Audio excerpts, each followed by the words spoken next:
All right, man. They reporting that Jake Paul flippity flop it like it's hot. He flopped. They talking about 50 million followers don't translate into boxing. I could have told y'all that. I talked about that one of the Ryan Garcia videos this week, depending on when this video go up. So let's do it. Ooh, baby, let's make it raw. Shimmy, shimmy, how, shimmy, yeah. Give me the mic so I can take you away. Here we go. Here we go. Here we go. Step into. Jake Paul blames Halloween, baseball, NFL, for pay-per-view disaster. Shout out to World Boxing News. Net. Jake Paul says the latest pay-per-view disaster is down to many reasons after his victory over Anderson Silva on Saturday night because nobody cared. The millions and millions didn't care.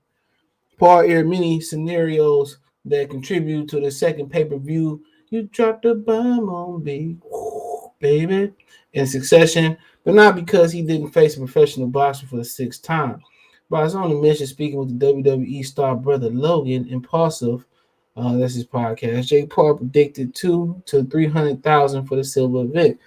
Those are not confirmed to coming around Jake's Paul previous against Tyrone, but call on Tyrone. Willie rematch soldier 65 on that occasion. Paul predicted far more sales. Therefore, it's conceivable that Paul versus Silva did similar to Willie or somewhere around the ballpark.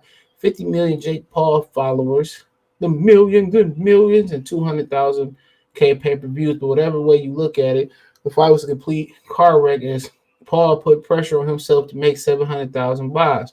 Due to his 30 million followers on social media and another 20 million on YouTube, Showtime would expect a lot more clout for their layout. Sell a mere 200,000 or less for that kind of fan base. 50 million is a total failure. There's no other way to dice it. How long Showtime put up with the run of grenades is now up to the executive to decide. Paul attempted to shed light on why the second pay-per-view in a row hit skids by blaming everything else, bar his choice of the battle a nearly 50-year-old former MMA star. I'm not a star, got a kilo in the car, I'm not a star. uh, on Wednesday, when the news came out about Anderson Silva saying he got knocked out in sparring or whatever, the fight was in jeopardy. All that press came out. The bias tank, Paul told Logan Paul. Okay, whatever. The general public sees that and things not happening. Tommy Fury pulled out, seeing Rodman pulled out, Jake Paul can't get an event together. This is done. It killed the ticket sales, man. We were still selling tickets, but that day everything went to zero. It was so annoying. I think it would probably go around 200, 300,000, which is kind of upsetting. That shit ain't doing no 300, 200. Halloween, baseball, NFL. So he ain't. Let's stop right there. Stop. In the name of love for you, break my heart, think it over. So let me stop you right there. All right. Let me gorilla check this guy right here, right now. Bro, nobody wanted to see that regardless, kid. Nobody wanted to see you fight Anderson Silva. Them fake followers that you got, they don't translate into boxing. Do you know how hard it is to translate YouTube subscribers to Facebook or Facebook followers to Instagram? That shit is hard, bro. Trust me, it's hard to drag people over to another platform, especially when you ask for almost $100. You know how hard that is, dude. It's hard. It was hard to do it to get people to sub for free from another platform. That's why if I tell people to do it all over again, if you start from the beginning, man, you got to start every platform you can find.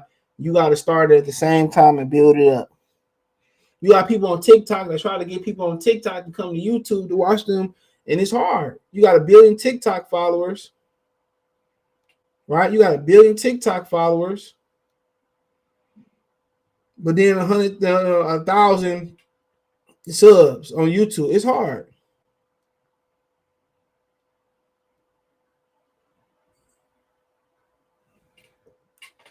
It's hard. Trust me. I didn't been there, dude. People act like they zombies. Hit the subscribe button. Yo, follow me on Facebook and Instagram, and it's hard. And then what's your fan base demographic too? You got to think about it. A lot of them probably teenagers, kids. Saturday night ain't about boxing. Man, when I was that age, we were trying to find some females, dude. Even in high school, we were trying to find females to come over.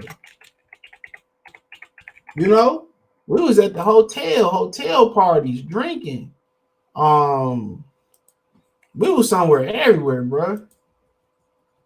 We was somewhere everywhere. And if we was sitting there, we was thinking about how to get the hoes there. You know, we wasn't there. We was at a football game, basketball game. We was hooping. So the last thing we was thinking about was getting our money together, right? And putting $100 to watch a boxing match. And the boxing matches that I did order, you know, around that time, Mayweather and all that type of stuff, dude, when I bought them, I was the only one watching them. Everybody else trying to put the house on the floor or something like that. Or doing homework, or you know what I'm saying, whatever the situation may be. Trying to play 2K Madden, whatever it was. Rolling up, you know, whatever they was doing. So that's the thing about it. It's hard to make that trend. It's hard to transfer, you know, followers, and who knows how many of those followers are actually real. You know, how many of those followers are actually real? That's a great question. So it's hard to get people to kind of transfer over, bro. It's hard. It's so hard, wanna be like fun. You know, that shit hard, bro. It's hard. You can say, man, sub the whole video. You can put up animations. You can put up, you know, I'll give you $10 a sub. It's hard to get people just to, you know, do that, man. So it's hard to tell people to do something on the vlog, to hit the thumbs up button, subscribe button, and all that. You know, how hard is it gonna be for them to come on to do the pay-per-view? Extremely hard. You know? Extremely hard. So, like I said before, man,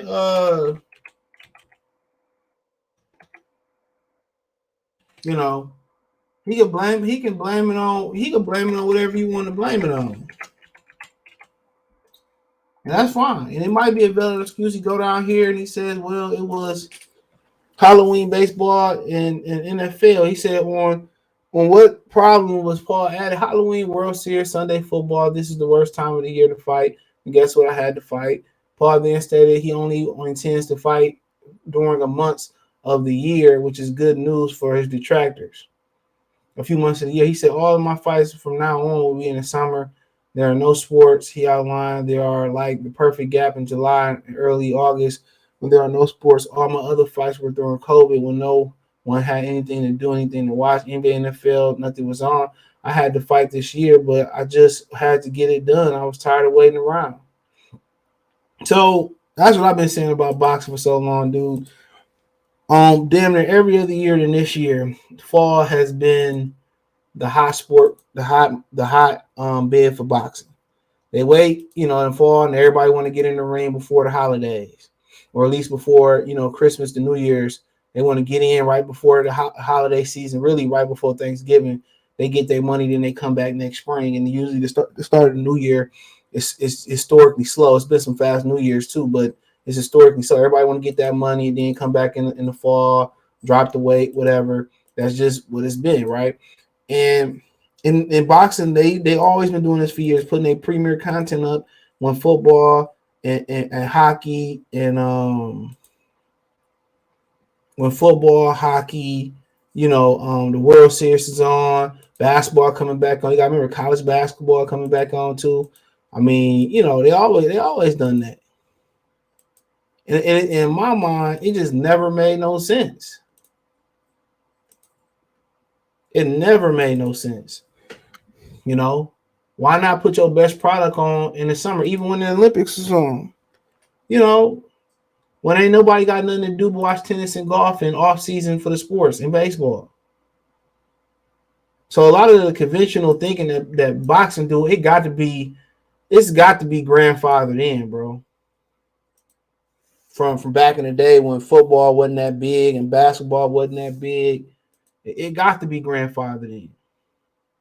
That's my only real thoughts about it. It has to be grandfathered in, but he making a lot of excuses. He making a lot of excuses. And ain't nobody was buying your pay-per-views to begin with. Nobody.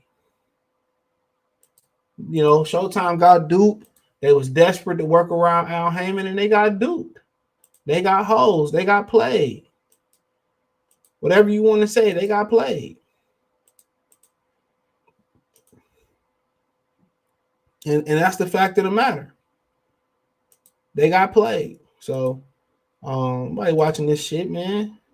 Jake Paul opponents step up. He said, holding ambition of one day becoming a world champion is where Paul will have to start thinking about trading blows with solid opponents. He said, despite negativity, Coach BJ Flores thinks Paul is always getting better. He said it's unbelievable the amount of progress he's had in over 12 to 18 months, said Flores. It's really impossible for anybody really to know how good Jake is. Who cares? So how long is Showtime wait? Showtime will gain. I don't really care about none of that. So it is what it is, man. Let me know what you girls and guys think. Thumbs up the video, share the video, subscribe to the channel, and subscribe button. It's the bell icon button. Hit all notifications, increase your chance to notifications. We go live, drop video. Financially, want to support the channel, Cash App, $ CJ Good 313, Venmo CJ Good 313, PayPal link in the description. Hit the link tree.